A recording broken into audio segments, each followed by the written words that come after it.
Pandian store serial next episode review பார்க்கலாமாங்க. பழனிவேலுமே இங்கே பாண்டியன் திட்டு நினச்சிக்கிட்டு ரொம்பவே வருத்தமாகவும் கடையிலே உக்காந்துக்கிட்டு இருக்காரு. இங்கே சுகன்யாவும் அங்கே பழனிவேலு கிட்ட எங்க நீங்கள் அவங்கள பற்றியெல்லாம் கொஞ்சம் கூட யோசிக்காதீங்க. நீங்கள் கடை வச்சதுக்கு அவங்க சொல்லப்போனால் நீங்கள் கடை வச்சதுக்கு சந்தோஷம் தான் படணும். அவங்க இது மாதிரி கஷ்டப்படுறாங்கன்னா நீங்கள் நல்லாவே இருக்கக்கூடாது. கடைசி வரையும் நீங்கள் அவங்களுக்கு அடிமையாக தான் இருக்கணும் அப்படின்னு சொல்லிட்டு நினச்சிக்கிட்டு இருக்கிறதுனால தான் இது மாதிரிலாம் அவங்க பண்ணிக்கிட்டு இருக்காங்க. உங்களவே நீங்கள் இவ்வளோ நாளாக நீங்கள் அவங்களுக்கு எவ்வளவோ பண்ணியிருப்பீங்க. ஆனால் அதெல்லாம் கொஞ்சம் கூட நினச்சி பார்க்காம வீட்டை விட்டு அவங்க அந்த ஒரு விஷயத்துக்காகவே துரத்தி விட்டுட்டாங்க. நீங்கள் அவங்கள பற்றிலாம் யோசிச்சுக்கிட்டு இருக்காதீங்க அப்படின்னு சொல்லிட்டு சுகன்யாவும் சொல்லிக்கிட்டு இருக்கவும் உடனே பழனிவேலும் சுகன்யா நீ எதுவுமே பேசாத, ஏற்கனவே நான் ரொம்பவே குழம்பி போயிருக்கேன். ஏற்கனவே இங்கே மச்சான் என்ன இது மாதிரி சொன்னது எனக்கு மனசு ரொம்பவே கஷ்டமாக இருக்குது. நீயும் ஒன்று எனக்கு சொல்லி மனசை கஷ்டப்படுத்தாத அப்படின்னு சொல்லிட்டு இங்கே பழனிவேலுமே சொல்லிக்கிட்டு இருக்காங்க. அதுக்கப்புறம் அங்கே கதிருமே போயிட்டு அங்கே பழனிவேல்கிட்ட பேசிட்டு வரலாம் அப்படின்னு சொல்லிட்டு கடைக்கிட்டே போயிட்டு இருக்காங்க. மாமா என்ன மாமா, அப்பாவுக்கு இவ்வளோ பெரிய துரோகத்தை பண்ணிட்டு நீங்கள் கடையில் உக்காந்துக்கிட்டு இருக்கீங்க, ஆனால் நீங்கள் இது மாதிரிலாம் பண்ணுவீங்கன்னு சொல்லிட்டு நான் கொஞ்சம் கூட எதிர்பார்க்கலாம் மாமா அப்படின்னு சொல்லிட்டு இங்கே கதிருமே சொல்லவும் உடனே பழனிவேல் மச்சான் சாரி மாப்பிள்ள, நான் இது மாதிரி பண்ணணும்னு சொல்லிட்டு உனக்கு நம்பிக்கை இருக்கா? நான் இந்த கடை எனக்கு இங்கே தான் ஓப்பன் பண்ண போகிறாங்கன்னு சொல்லிட்டு எனக்கு என்றைக்கு எதுவுமே தெரியாது. நான் கடை ஓப்பன் பண்ணும் போது தான் இங்கே தான் கடை இருக்குது அப்படின்னு சொல்லிட்டு எனக்கு தெரிஞ்சதும் நான் இங்கே ஓப்பன் பண்ண மாட்டேன். நான் மச்சானுக்கு இது மாதிரி ஒரு துரோகத்தை பண்ண மாட்டேன். நான் மச்சான்கிட்ட இந்த விஷயத்த கேட்டுட்டு இங்கே நான் கடைக்கு போகலாமா வேணாமான்னு சொல்லிட்டு கேட்டுட்டு போகிறதுக்கு தான் நான் வீட்டுக்கு வந்தேன். ஆனால் மச்சான் இது மாதிரி என்ன அசிங்கப்படுத்து வீட்டை விட்டு துரத்துவாங்கன்னு சொல்லிட்டு நான் கொஞ்சம் கூட எதிர்பார்க்கல. அதுவும் இல்லாமல் அக்கா எனக்கு அந்த வீட்டில் இருந்து பச்சை தண்ணி கூட கொடுக்க மாட்டான் அப்படின்ற மாதிரிலாம் என்ன ரொம்ப ஒரு மாதிரியே பேசுனது எனக்கு மனசு ரொம்பவே கஷ்டமாக இருக்கு மாப்பிள்ள. ஏன்னா நான் இது மாதிரி மச்சானுக்கு ஒரு துரோகம் என்றைக்குமே நினச்சது கூட இல்லை. ஆனால் மச்சான் இது மாதிரி பேசுனது எனக்கு ரொம்பவே மனசு கஷ்டமாக தான் இருக்குது. ஆனால் இது மாதிரி பேசுவான்னு சொல்லிட்டு நான் கூட கொஞ்சம் கூட எதிர்பார்க்கல. ஆனால் நான் என்ன சொல்ல வரேன்னு சொல்லிட்டு கேட்காமலே இது மாதிரி என் மனசை கஷ்டப்படுத்தி அவங்க வீட்டை விட்டு துரத்திட்டாங்க. நான் கெட்டவனாக இருந்துட்டு போகிறேன், அவங்களுக்கு துரோகம் பண்ணவனாவே இருந்துட்டு போகிறேன், நீங்கள் யாருமே என்கிட்ட பேசாதீங்க அப்படின்ற மாதிரியும் இங்கே பழனிவேல் சொல்லிடுறாரு. அதுக்கப்புறம் அங்கே குமாருமே வந்துடுறாரு. ஏன்னா உங்கள் அப்பா இது உழவு பார்க்குறதுக்கு அனுப்பிச்சி விட்டுருக்கானா அப்படின்னு சொல்லிட்டு இங்கே குமார் சொல்லவும் உடனே இங்கே கதிருக்குமே ரொம்பவே கோவம் வந்துடுது. உடனே இங்கே குமாரை அடிக்கிறதுக்கே போயிடுறாங்க. அதுக்கப்புறம் குமாரும் இங்கே கதிரை போட்டு அடிச்சிடுறாரு. அதை வீடியோ எடுத்து இங்கே சுகன்யாவும் ராஜுக்கு அனுப்பிச்சிடுறாங்க. ராஜுக்கு பயங்கர கோபமாகவும் இங்கே குமார் வரட்டும் அவனுக்கு இருக்கு அப்படின்னு சொல்லிட்டு இங்கே ரொம்பவே கோபமாகவும் உக்காந்துக்கிட்டு இருக்காங்க. அதுக்கப்புறம் பழனிவேலை நினச்சிக்கிட்டே கோமதியுமே ரொம்பவே வருத்தப்பட்டுக்கிட்டு அங்கே வீட்டில் ரொம்பவே சோகமாகவும் அழுதுகிட்டே உக்காந்துக்கிட்டு இருக்காங்க. பழனிவேல் இது மாதிரி ஒரு விஷயத்த பண்ணி வைப்பான்னு சொல்லிட்டு நான் முன்னாடி கொஞ்சம் கூட யோசிச்சு பார்க்கல. ஆனால் இவ்வளோ பெரிய விஷயத்த பண்ணிட்டு அவன் ஊமை மாதிரி சைலண்டாகவே இருக்கான் அப்படின்னு சொல்லிட்டு நினைக்கிற போது எனக்கு மனசு ரொம்பவே கஷ்டமாக இருக்குது. ஆனால் அவங்க இவ்வளோ பெரிய தப்பை செஞ்சுட்டு அவங்க சந்தோஷமாக தான் இருக்காங்க. ஆனால் என்னால் அவங்க இவ்வளோ பெரிய தப்பு செஞ்சிட்டாங்க அப்படின்னு சொல்லிட்டு என்னால் சும்மாவே இருக்க முடியல. அவங்க இது மாதிரிலாம் பண்ணுவாங்களான்னு சொல்லிட்டு நான் கொஞ்சம் கூட யோசிச்சு கூட பார்க்கல அப்படின்ற மாதிரியும் அவங்க கோமதி ரொம்பவே ஃபீல் பண்ணிக்கிட்டு உட்காந்துக்கிட்டு இருக்காங்க. அரசியும் அதுக்கப்புறம் அம்மா நீங்கள் எதுக்குமே ஃபீல் பண்ணாதீங்க, அவங்களே அவங்க தனியாக கடை வச்சு கொடுக்கணும் அப்படின்ற மாதிரி அவங்களுமே பார்த்தீங்கன்னா அப்போ வந்து யோசிச்சுட்டு தான் இருந்திருக்காங்க. நாம் தான் முட்டாள்தனமாக அங்கே அவரை நம்பிக்கிட்டு இருந்திருக்கோம் அப்படின்னு சொல்லிட்டு இங்கே அரசியுமே அங்கே கோமதிக்கு சமாதானம் சொல்லிக்கிட்டு இருக்காங்க. பாண்டியனும் கடையில் உக்காந்துக்கிட்டு வியாபாரத்தை ஒழுங்காக பார்க்காம இங்கே பழனிவேலு இது மாதிரி பண்ணிட்டான் அப்படின்ற மாதிரியும் யோசிச்சுக்கிட்டு இருக்காங்க. அதுக்கப்புறம் குமாரும் எப்படியோ ஒன்று சமாளித்து அங்கே குமாரை பழனிவேல் வீட்டுக்கு அனுப்பிச்சி விட்டுறாங்க. இங்கே கதிர்கிட்ட பழனிவேலுமே மாப்பிள்ள நீ எதுவுமே நினச்சிக்காத, நான் அப்பா கிட்ட இந்த உண்மையை சொல்லலான்னு சொல்லிட்டு தான் வந்தேன். ஆனால் அதை எதுவுமே கேட்காம உங்கள் அப்பா தான் அது மாதிரி பேசிட்டாரு. ஆனால் நான் உங்ககிட்ட இந்த உண்மையை சொல்லணும், ஏன்னா இங்கே கடை வச்சது எனக்கு தெரியாது. ஆனால் இங்கே நான் கடையை வந்து நான் பார்த்துக்கணும் அப்படின்னா அவருக்கு இப்போ சமைச்சா மட்டும்தான் அந்த கடையை நான் பார்த்துப்பேன் அப்படின்னு சொல்லிட்டு தான் உங்கள் வீட்டுக்கு வந்தது. இந்த கடை இங்கே இருக்கிறது எனக்கு கூட கொஞ்சம் கூட பார்த்தீங்கன்னா பிடிக்கல. ஆனால் நீங்கள் இப்படியெல்லாம் பண்ணும்போது நான் இங்கே கடை வச்சு நான் சந்தோஷமாக வாழக்கூடாதுன்னு சொல்லிட்டு எனக்கு ஆசை வராதா? இங்கே செந்திலுமே வந்து என்கிட்ட ரொம்பவே கோபமாகவும் என்னை அடிக்கிறதுக்கே வந்துட்டான். ஆனால் அவன் அவங்க அப்பா நல்லா இருக்கட்டும் அப்படின்றதுனால தான் வந்து அடிக்கிறதுக்கு வந்தான். அதே மாதிரி தானே சுகன்யாவும் யோசிப்பா, என் புருஷனை நல்லபடியாக கடை நடத்தி நல்லா சந்தோஷமாக இருக்கணும் அப்படின்ற மாதிரி தான் அவளும் யோசிப்பா.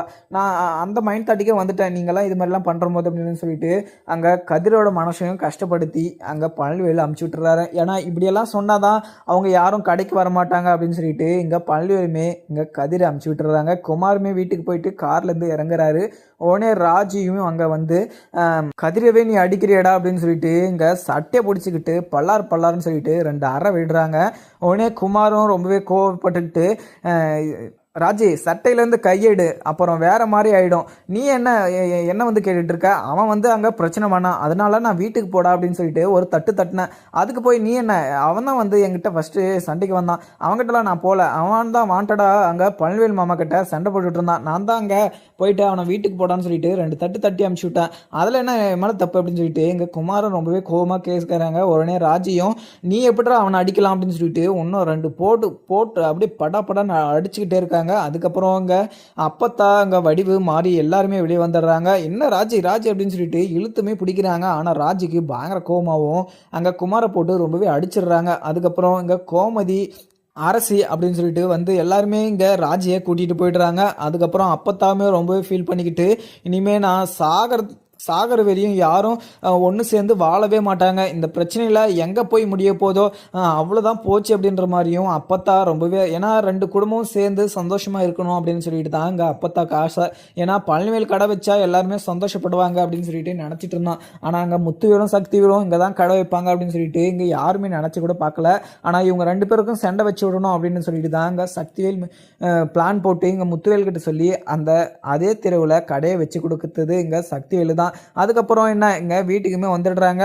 அதுக்கப்புறம் அங்கே கதிரை அடித்த விஷயத்த இங்கே யார் இங்கே ராஜுக்கு தெரிய வச்சது அப்படின்னு சொல்லிட்டு இங்கே ரொம்பவே குழப்பமாகவும் சக்திவேல் கேட்குறாரு. உடனே சக்திவேல் கேட்டதுமே குமார் எனக்கு தெரியல, அங்கே சுகன்யாவும் இங்கே பழனிவேல் மாமா அவரு தான் இருந்தார், எனக்கு தெரிஞ்சு சுகன்யா அவங்க தான் சொல்லியிருக்கணும் அப்படின்னு சொல்லிட்டு அங்கே இது குமார் சொல்கிறாரு. சுகன்யாவை இங்கே முத்துவேல் ரொம்பவே கோபமாகவும் சுகன்யா எதுக்காக அங்கே நடக்கிற விஷயத்தெல்லாம் நீ ராஜுக்கிட்ட சொல்கிற அப்படின்னு சொல்லிட்டு ரொம்பவே திட்டிக்கிட்டு இருக்காங்க.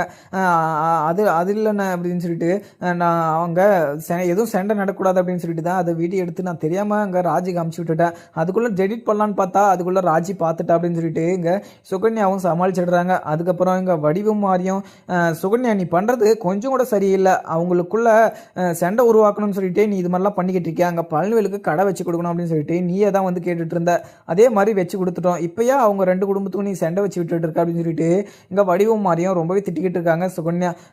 அதில் வந்து அப்படின்னு சொல்லிட்டு அங்கே சுகன்யாவும் பேச முடியாமல் திணறிக்கிட்டு நின்று இருக்காங்க. உடனே அப்பத்தாவும் சுகன்யா இது மாதிரி காரியத்தை பண்ணுறதுக்கு உனக்கு எப்படி தான் மனசு வருவதோ தெரியல, இங்கே இருக்கிற விஷயத்த அங்கே சொல்கிறது, அங்கே இருக்கிற விஷயத்த இங்கே சொல்லி நீ எல்லாருக்குமே சண்டை வச்சு விட்டுருக்க, 2 குடும்பம் சேர்ந்து சந்தோஷமாக இருக்கணும் அப்படின்னு சொல்லிட்டு ஆசைப்பட்டா நீ இது மாதிரி பிரித்து விடணும் அப்படின்னு சொல்லிட்டு தானே ஆசைப்பட்டுட்டு இருக்க அப்படின்னு சொல்லிட்டு இங்கே அப்பத்தாவுமே ரொம்ப திட்டிக்கிட்டு இருக்காங்க. உடனே இங்கே சக்திவேலும் ஆத்தா நீ அது மாதிரிலாம் நினச்சி கனவுல கூட நினச்சிக்காத, அவங்க பாண்டியன் குடும்பம் இந்த குடும்பத்து கூட சேரணும்னு சொல்லிட்டு நீ நினைக்கிறதெல்லாம் நடக்கவே நடக்காது, 30 வருஷம் பகை அது எப்போவுமே தீராது, அவங்க கடைசி வரைக்கும் எங்கள் குடும்பத்து கூட சேரவே முடியாது, நான் உசுரோடு இருக்கிற வரையும் இது நடக்கவே நடக்காது அப்படின்னு சொல்லிட்டு இங்கே சக்திவேல் சொல்லிடுறாரு. முத்துவேலும் அதே மாதிரியும் சொல்லிடுறாரு. இதை கேட்டதும் அப்பத்தாக்கு ரொம்ப வருத்தமாக இருக்குது. ஏன்னா எப்போவுமே இந்த குடும்பம் ஒன்று சேராது அப்படின்னு சொல்லிட்டு இங்கே அப்பத்தா நினைக்கிற போதே ரொம்பவே கஷ்டமாக இருக்குது அப்படின்ற மாதிரி தான் அங்கே அப்பத்தா வந்து ரொம்பவே சோகமாக உட்காந்துக்கிட்டு இருக்காங்க. மயிலும் இந்த விஷயம் நடந்துக்கிட்டு இருந்தால இங்கே மயிலும் மாட்ட மாட்டாங்க அப்படின்னு சொல்லிட்டு ரொம்பவே சந்தோஷமாக தான் இருக்காங்க. ஏன்னா அங்கே சரவணன் இந்த பழனிவேல் விஷயம் முடிகிற வரையும் என் விஷயத்தை பற்றி யாருமே இன்னுமே பேச மாட்டாங்க, அதுக்குள்ளே நம்ம இந்த விஷயத்த சால்வ் பண்ணுறதுக்கு என்ன முடிவோ நம்ம பார்க்கணும் அப்படின்ற மாதிரியும் மயில் வச்சுக்கிட்டு இருக்காங்க. அதுக்கப்புறம் அங்கே காஃபி வச்சுட்டு வந்து இங்கே கோமதிக்குமே கொடுக்குறாங்க. கோமதியுமே குடிக்காம எனக்கு வேணான்ற மாதிரியும் சொல்லிடுறாங்க. அத்தா நீங்கள் எவ்வளோ நாளைக்கு இதே மாதிரி இருப்பீங்க, அவங்க சந்தோஷமாக இருக்கிற போது நீங்கள் அவங்கள நினச்சி நீங்கள் வருத்தப்பட்டுக்கிட்டு உங்கள் உடம்பை கெடுத்துக்காதீங்க அப்படின்னு சொல்லிட்டு எங்கள் மயிலுமே சொல்கிறாங்க. என்ன சொல்கிற மயில், நான் இது அவங்க இதை பற்றி நினைக்கலனாலுமே எனக்கு ரொம்பவே வருத்தமாக தான் இருக்குது. ஏன்னா பழனிவேல் இது மாதிரி பண்ணுவான்னு சொல்லிட்டு நான் கூட கொஞ்சம் கூட எதிர்பார்க்கல. ஆனால் இவ்வளோ விஷயத்தையும் பண்ணிவிட்டு இந்த விஷயமெல்லாம் அவருக்கு கேள்விப்பட்டதுலேருந்து அவருக்கு எப்படி மனசு கஷ்டப்பட்டுருக்கோம் அப்படின்னு சொல்லிட்டு இங்கே கோமதியுமே அங்கே பாண்டியனை பற்றி சொல்லிக்கிட்டு இருக்காங்க. பாண்டியனும் கடையில் உட்காந்துக்கிட்டு ரொம்பவே ஃபீல் பண்ணிக்கிட்டு தான் இருக்காரு. ஏன்னா பழனிவேல் இவ்வளோ பெரிய துரோகத்தை பண்ணுவான் அப்படின்னு சொல்லிட்டு அங்கே பாண்டியனுமே யோசிச்சு கூட பார்த்துருக்க மாட்டார். ஏன்னா பழனிவேல் இது மாதிரி கடை வச்சு கொடுக்குறாங்க அப்படின்னு சொல்லிட்டு இங்கே பாண்டியனும் ரொம்பவே சந்தோஷமாக தான் இருந்தார். ஏன்னா எல்லா கான்டெக்ட்ஸ்க்கும் அவனுக்கு தெரியாது, இதெல்லாம் சொல்லிக் கொடுக்கலாம் அப்படின்ற மாதிரியும் அவர் யோசிச்சு வச்சுட்டு இருப்பார். ஆனால் அதுக்குள்ளே இது மாதிரி பழனிவேல் பண்ணிடுறதுனால அங்கே பாண்டியனுக்கு கொஞ்சம் வருத்தமாக தான் இருக்குது. ஏன்னா பாண்டியன் அதை நினச்சி வருத்தப்பட்டாலுமே ஆனால் பழனிவேல் என்ன நினச்சாரு அப்படின்னு சொல்லிட்டு இங்கே பாண்டியனுக்கு தெரியாது.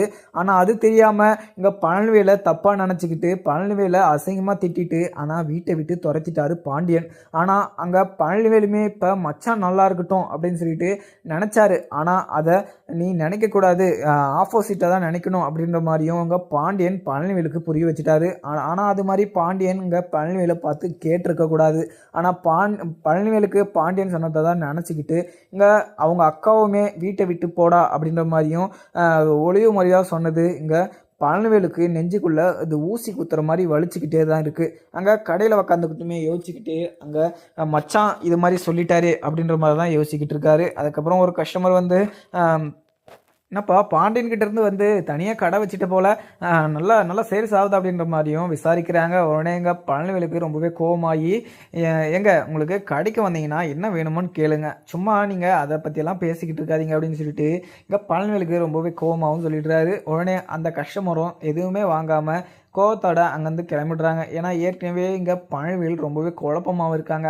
அந்த எரியல் நெருப்பில் எண்ணெயை வித்துற மாதிரி இங்கே வந்து கேட்கறது அங்கே பழனிவேலுக்கு கொஞ்சம் கூட பார்த்தீங்கன்னா பிடிக்கல. அதுக்கப்புறம் இங்கே மீனாவும் செந்திலும் அங்கே வீட்டில் உக்காந்துக்கிட்டு பழனிவேல் மாமா இது மாதிரி பண்ணுவாருன்னு சொல்லிட்டு நான் கூட நினச்சி பார்க்கல, ஆனால் கடைக்கு போயிட்டு அவங்கக்கிட்ட பேசிட்டு வரலாம் அப்படின்னு சொல்லிட்டு நான் போனேன். ஆனால் பழனிவேல் மாமா என்கிட்ட பேசுனதே வேறு விதமாக பேசினார். ஆனால் நம்மக்கிட்ட எல்லாருக்கிட்டையுமே அங்கே பழனிவேல் மாமா நடிச்சுக்கிட்டு இருந்திருக்காரு மீனா அப்படின்னு சொல்லிட்டு இங்கே செந்திலுமே சொல்கிறாரு. உடனே இங்கே மீனாவும் அவங்களோட சுயநலத்தை தான் பார்க்குறாங்க. ஆனால் மாமா எவ்வளோ நாளாக அங்கே பழனிவேலை பற்றி யோசிச்சுக்கிட்டு இருந்தார். அவருக்கு இப்படியெல்லாம் பண்ணணும் அப்படின்னு சொல்லிட்டு அங்கே மாமாவுமே யோசிச்சுட்டு தான் இருந்திருப்பார். ஆனால் இதெல்லாம் தெரியாமல் அங்கே பழனிவேலுமே ஆனால் இவ்வளோ பெரிய துரோகத்தை மாமாவுக்கு பண்ணியிருக்கக்கூடாது அப்படின்ற மாதிரி தான் இங்கே மீனாவுமே சொல்லிக்கிட்டு இருக்காங்க. இங்கே வடிவும் மாறியுமே இங்கே ரொம்பவே நீங்கள்லாம் அது இப்படியெல்லாம் பண்ணுறதுக்கு உங்களுக்கு எப்படி தான் மனசு வருது அப்படின்னு சொல்லிட்டு நல்லாவே திட்டி விட்டுறாங்க மீனா. அதை நினச்சிக்கிட்டு இங்கே வடிவும் மாறியும் ரொம்பவே வருத்தப்பட்டுக்கிட்டு தான் இருக்காங்க. ஏன்னா இங்கே கோமதியுமே அங்கே அவ்வளோவும் எதுவுமே பேசலை. இங்கே மீனா பேசுனது அவங்க மனசில் ரொம்பவே வலி இருக்குதான். ஆனால் அதெல்லாம் நினைக்காம அங்கே எதுவுமே பேசாமல் அவங்களுமே கிளம்பிடுறாங்க. இங்கே அப்பத்தாவும் இது மாதிரிலாம் எதுக்கு பேசுகிற மீனா அப்படின்னு சொல்லிட்டு கேட்டுமே நீங்கள் அத்தை எந்த தப்புமே பண்ணலை, அவங்க மேலே பாசம் வச்சதட வேறு எந்த தப்பு பண்ணாங்க அப்படின்னு சொல்லிட்டு தான் அங்கே மீனா கேட்டிருப்பாங்க. ஆனால் அங்கே வேறு மாதிரி இங்கே கோமதியை சொன்னது அங்கே சகிச்சிக்க முடியாமல் இங்கே மீனாவும் கோவத்தில் ரெண்டு வார்த்தை தெரியாமையே பேசிட்டாங்க.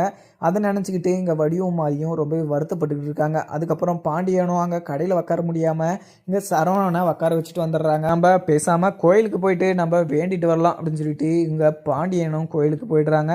ஏன்னா எவ்வளோ கஷ்டம் இருந்தாலுமே கோயிலில் போயிட்டு ஒரு 10 நிமிஷம் டைம் ஸ்பெண்ட் பண்ணிட்டு வந்தால் அங்கே பாண்டியனுக்கு கொஞ்சம் ரிலாக்ஸாக இருக்கும் அப்படின்னு சொல்லிட்டு அங்கே கோயிலுக்குமே போயிட்டு உக்காந்துக்கிட்டு இங்கே பழனிவேலை தான் பற்றி நினச்சிக்கிட்டு இருக்காங்க. இத்தனை வருஷமாக இங்கே இருந்துட்டு அவன் இவ்வளோ பெரிய துரோகத்தை எனக்கே பண்ணிட்டு போயிட்டான் அப்படின்னு சொல்லிட்டு அங்கே சாமி கிட்ட சொல்லி புலம்பிக்கிட்டு இருக்காரு பாண்டியனும். அதுக்கப்புறம் சரவணனும் உக்காந்துக்கிட்டு மயில் இவ்வளோ பெரிய விஷயத்தெல்லாம் மறைச்சி வச்சிருக்கா, இப்போ இவ்வளோ பெரிய விஷயமெல்லாம் பெரிய பெரிய விஷயமெல்லாம் போயிட்டுருக்கு, நம்ம இந்த சமயத்தில் இந்த விஷயத்த சொன்னோன்னா அப்பா மனசும் அம்மா மனசும் ரொம்பவே கஷ்டப்படும் அப்படின்னு சொல்லிட்டு இந்த விஷயத்த நம்ம எப்போ கரெக்டான நேரம் வருதோ அப்போ இந்த விஷயத்த சொல்லி மயிலை இந்த வீட்டில் இருந்து துரத்தணும், ஃபஸ்ட்டு அவ கூட சேர்ந்து வாழ்கிறதுக்கு எனக்கு துளி கூட விருப்பம் இல்லை அப்படின்ற மாதிரியும் இங்கே சரவணன் யோசிச்சுக்கிட்டு இருக்காரு. அதுக்கப்புறம் மாணிக்கமும் கடைக்கு வராங்க. 2 நாள் கழித்து தான் வராங்க. ஏன்னா 2 நாளாக என்ன பண்ணிட்டு இருந்தாங்கன்னே தெரியல. ஏன்னா கடைக்கு வந்தாலுமே எந்த வேலையுமே செய்யாமல் அங்கே இருக்கிற பொருளை எடுத்து சாப்பிட்டுக்கிட்டு அந்த காசை திருடிக்கிட்டு இப்படி தான் உக்காந்துக்கிட்டு இருக்காரு. வர கஸ்டமர்கிட்டையும் எதையுமே கவனிக்காமல் அவங்கக்கிட்ட பேச்சு கொடுத்துக்கிட்டு எந்த வேலையுமே செய்யறது இங்கே சரவணனுக்கு ரொம்பவே கோவமாக தான் இருக்குது. ஆனால் என்ன இருந்தாலுமே மாமா அப்படின்றதுனால எதுவுமே கேட்காம இருக்காரு. ஆனால் இந்த உண்மையை எல்லாருக்கிட்டுமே சொல்லிவிட்டு அவங்கள எப்படி ட்ரீட் பண்ணணுமோ அப்படியெல்லாம் ட்ரீட் பண்ணிக்கலாம் அப்படின்ற மாதிரியும் மனசுக்குள்ளேயே நினச்சிக்கிட்டு இருக்காரு. ஃபஸ்ட்டு எங்கள் மயிலோட விஷயத்த வீட்டில் சொல்லிவிட்டு இங்கே மாமாவை ஃபஸ்ட்டு இந்த கடையை விட்டு துரத்தணும் அப்படின்ற மாதிரியும் யோசிக்கிறாரு. அதுக்கப்புறம் மாணிக்கமும் வந்து என்ன மாப்பிள்ளை வீட்டில் நடந்ததான் கேள்விப்பட்டேன், இங்கே பழனிவேலு தனியாக கடை வச்சுடாராமே அப்படின்னு சொல்லிட்டு. ஆனால் இது மாதிரிலாம் அவர் பண்ணக்கூடாது. ஆனால் எங்கே அவங்க சம்மந்தி வரலையே அப்படின்னு சொல்லிட்டு கேட்குறாங்க. மாமா இல்லை மாமா அவர் வீட்டுக்கு போயிட்டுருக்காரு அப்படின்னு சொல்லிட்டு சொல்லிடுறாரு. சரிங்க மாமா அந்த அரிசி மூட்டையை எடுத்துகிட்டு போயிட்டு உள்ளே போட்டுருங்க அப்படின்ற மாதிரியும் சொல்கிறாங்க. மாப்பிள்ள எனக்கு கையில் கொஞ்சம் அடிபட்டுருக்கு, நீங்களே கொஞ்சம் எடுத்துகிட்டு போய் வச்சுட்டு வந்துடுறீங்களா, நான் கணக்கெல்லாம் பார்த்துக்கிறேன் அப்படின்ற மாதிரியும் சொல்லிட்டுறாங்க. சரவணனுக்கு பயங்கர கோவமாக தான் இருக்குது. ஏன்னா என்றைக்குமே இது மாதிரி வேலையை அவர் செய்கிறதில்ல, ஏதோ ஒரு காரணம் சொல்லி சொல்லி அங்கே எந்த வேலையுமே செய்யாமல் சும்மா வந்து உக்காந்துட்டு தண்டத்துக்கு இருந்துட்டு போகிறாரு அப்படின்ற மாதிரி நினச்சிக்கிட்டு சைலண்ட்டும் எழுந்து போயிடுறாங்க. அதுக்கப்புறம் இன்றைக்கும் ஒரு கை சும்மாவே இருக்காது போல். இன்றைக்கும் கடையில் உட்காந்துக்கிட்டு இன்னும் இவ்வளோ காசு இருக்குது, என்ன கணக்கே போடல போல், நம்ம ஒரு 2000 எடுத்தால் கணக்கு தெரியாது அப்படின்னு சொல்லிட்டு 2000 எடுத்து பேக்கெட்டில் சொரிக்கிறாரு. ஆனால் இந்த விஷயமும் இங்கே சரவணன் பார்த்தாருன்னா பயங்கர கோவமாக தான் படுவார். ஆனால் சுகன்யா விஷயம் இங்கே அங்கே முத்துவேலுக்கு தெரிஞ்சு முத்துவேலுமே பயங்கர கோவமாகவும் இங்கே சுகன்யாவை திட்டி அங்கே அமுச்சு விட்டுறாங்க கடைக்குமே. அதுக்கப்புறம் சுகன்யாவும் ரொம்பவே கோவமாகவும் அங்கேருந்து கிளம்பிடுறாங்க. அதுக்கப்புறம் பார்த்தீங்கன்னா என்ன நடக்குதுன்னு பார்க்கலாமாங்க. வீடியோ பிடிச்சிருந்தா லைக் பண்ணுங்கள். Thank you friends.